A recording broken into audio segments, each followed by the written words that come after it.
child, and the child is my daughter. And her father abandoned us, leaving us flat. Now she lives with an innkeeper man and his wife, and I pay for the child. What's the matter with that? At the end of the day she'll be nothing but trouble. And there's trouble for all and there's trouble for one.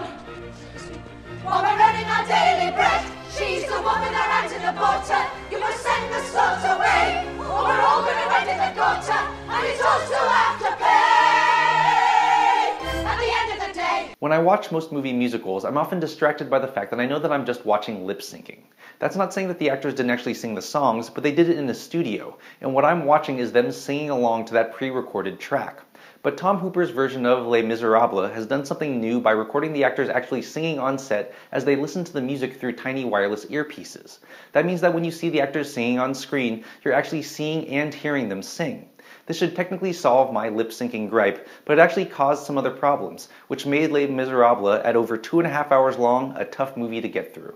Based on the smash Broadway musical based on a 5-volume novel by Victor Hugo, Les Miserables takes place in 19th century France and mostly follows Jean Valjean, a peasant played by Hugh Jackman who skips parole after being imprisoned for 19 years for stealing bread to feed a hungry child. He vows vengeance on his cruel prison guard, Javert, played by Russell Crowe, and heads to Paris where he manages to turn his life around, creating a new identity and becoming a respected factory owner.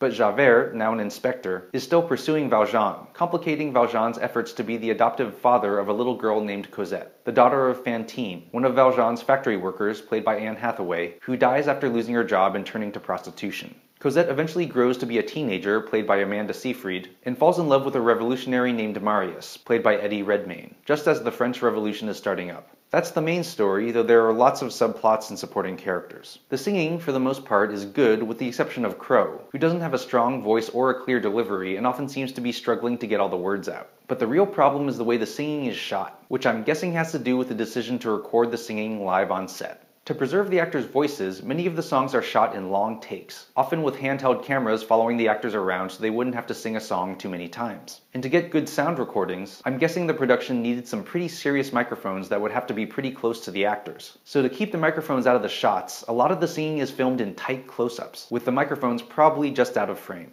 The result is that for much of the movie, you have an actor's giant head belting out songs at high volume right in your face. This works a few times, particularly when Hathaway tearfully sings one of the musical's signature songs, I Dreamed a Dream, and you see the true potential of this recording technique as you experience great singing paired with first-rate close-up acting, which you don't get in live musicals due to the audience's distance from the actors. But most of the time, it's more like giants yelling at you. And remember, Les Mis is 2.5 hours long and almost all the dialogue is sung. Near the end, when a character came on screen, I would say to myself, please don't sing, please don't sing, which is not the reaction you'd hope for in a musical. Another side effect is that because of all the close-ups, you often don't see actors reacting to each other in the same frame, and sometimes can't even tell where they are in relation to each other.